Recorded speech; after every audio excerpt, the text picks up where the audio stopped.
Ladies and gentlemen, this message is for all black men over the age of 40. 1 in 4 black men will get prostate cancer in their lifetime. Black men are much more likely to get prostate cancer than other men, who have only a 1 in 8 chance of contracting the cancer. The information presented here is about prostate enlargement and cancer, and how to avoid it. Is prostate only relative to men?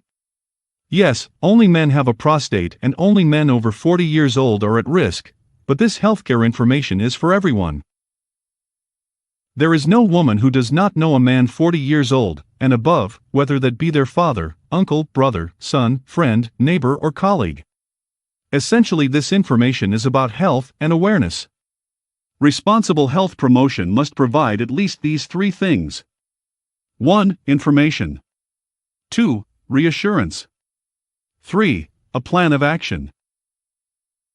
Let me start with some background information on prostate health. Everyone has a pair of kidneys. The job of the kidney is to remove waste. It is the waste management system of your body. Every day your blood passes through the kidney several times to be filtered. As the blood is filtered, urine is formed and stored in a temporary storage tank called the urinary bladder. If there were to be no urinary bladder, as a man walked down the road his urine would be dripping at the same time. Now just for a moment think of the plumbing work in your house. Think of the urinary bladder as the overhead water storage tank. From the storage tank, a good plumber will run pipes to other parts of the house, including the kitchen. Well, God, in His infinite wisdom, ran pipes from our urinary bladder to the tip of the penis. The pipe is called the urethra. Just below the bladder and surrounding the urethra is a little organ called the prostate gland. The prostate gland is the size of a walnut and weighs about 20 grams. Its job is to make the seminal fluid which is stored in the seminal vesicle. During sexual intercourse, seminal fluid comes down the urethra and mixes with the sperms produced in the testicles to form the semen. So semen technically is not sperm. It is sperm plus seminal fluid. The seminal fluid lubricates the sperm. After the age of 40, for reasons that may be hormonal, the prostate gland begins to enlarge. From 20 grams it may grow to almost 100 grams. As it enlarges, it squeezes the urethra, and the man begins to notice changes in the way he urinates. If you have a son under the age of 10, and he is a little mischievous, like us all at that age, when he comes out to urinate he can target the ceiling and the jet will hit the target. Ask his father to do the same, and he will find out that there is no way he can, because his urine stream is weak, and it cannot travel a long distance and sometimes may go straight down on his legs, so he may need to stand in an awkward position to urinate. Not many men will be worried that their urine stream cannot hit the ceiling, as toilets are on the floor and not on the ceiling. However, other symptoms may begin to show. For example, terminal dripping. The man may begin to notice that after urinating and repacking, urine still drops on his pants. This is the reason why after an older man urinates, he has to shake off the excess. A younger man simply delivers to the last drop and walks away. Just see an older man coming from the bathroom. Sometimes he may clutch the newspaper closely to hide the urine stains, particularly on plain-colored trousers. Hesitancy. At this point the man may wait longer for the urine flow to start. There are 2 valves that must open for a man to urinate, the internal and external sphincters. Both open, but because of obstructions in the urethra, they will have to wait longer for the flow to start. Then the more serious complications start. Stored urine gets infected and there may be a burning sensation when urinating. Stored urine forms crystals. Crystals come together to form stone either in the bladder or in the kidney. Stones may block the urethra. Chronic urinary retention sets in. The bladder stores more and more urine. The size of the bladder is 40 to 60 centiliters, a bottle of Coke is 50. As the bladder stores more urine it can enlarge up to around 300 centiliters. An overfilled bladder may leak, and this leads to wetting or urinary incontinence. Also, the volume may put pressure on the kidney and may lead to kidney damage. What may likely bring the man to hospital is acute urinary retention. He wakes up one day and he is not able to pass urine. Everything I have described above is associated with prostate enlargement, technically called benign prostate hyperplasia. There are other diseases of the prostate, for example.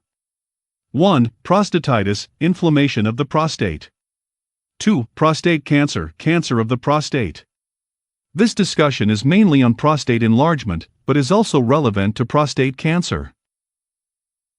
Here there is bad news and good news. The bad news is that every man will have prostate enlargement if he lives long enough. The good news is that there are lifestyle changes that can help the man after the age of 40 to maintain optimum prostate health. Nutrition. Look at what you eat. 33% of all cancers, according to the US and UK National Cancer Institutions, is related to what we eat. Red meat every day triples your chances of prostate disease. Milk every day doubles your risk, not taking fruits or vegetables daily quadruples your risk. Tomatoes are very good for men. If that is the only thing your wife or partner can present in the evening, eat it with joy as it has loads of lycopene. Lycopene is the most potent natural antioxidant. Foods that are rich in zinc are also good for men. We recommend pumpkin seeds. Zinc is about the most essential element for male sexuality and fertility. Men need more zinc than women. Every time a man ejaculates, he loses 15 milligrams of zinc. Zinc is also important for alcohol metabolism. Your liver needs zinc to metabolize alcohol. Alcohol consumption. As men begin to have urinary symptoms associated with prostate enlargement, it is important they look at alcohol consumption. More fluid in means more fluid out. Drink less and drink slowly. Exercise. Exercise helps build the muscle tone. Every man should exercise. Men over the age of 40 should avoid high-impact exercise like jogging. It puts pressure on the knees. Cycling is bad news for the prostate. We recommend brisk walking. Sitting. When we sit, 2/3 of our weight rests on the pelvic bones. Men who sit longer are more prone to prostate symptoms. Do not sit for long hours. Walk around as often as you can. Sit on comfortable chairs. We recommend a divided saddle chair if you must sit for long hours. Dressing. Men should avoid tight underwear. It impacts the circulation around the groin and heats it up a bit. While the physiological temperature is 37 degrees, the groin has an optimal temperature of about 33 degrees. Pants or briefs is a no-no for men. Wear boxers. Wear breathable clothing. Smoking. Avoid smoking. It affects blood vessels and impacts circulation around the groin. Sex. Regular sex is good for the prostate. People who are celibate are more prone to prostate illness. While celibacy is a moral decision, it is not a biological adaptation, as your prostate gland is designed to empty its contents regularly. Please share this information to as much people as you can, including your friends and family members. You just may help to save someone's life and to raise the awareness around prostate health and well-being. Thank you for watching this prostate health information video.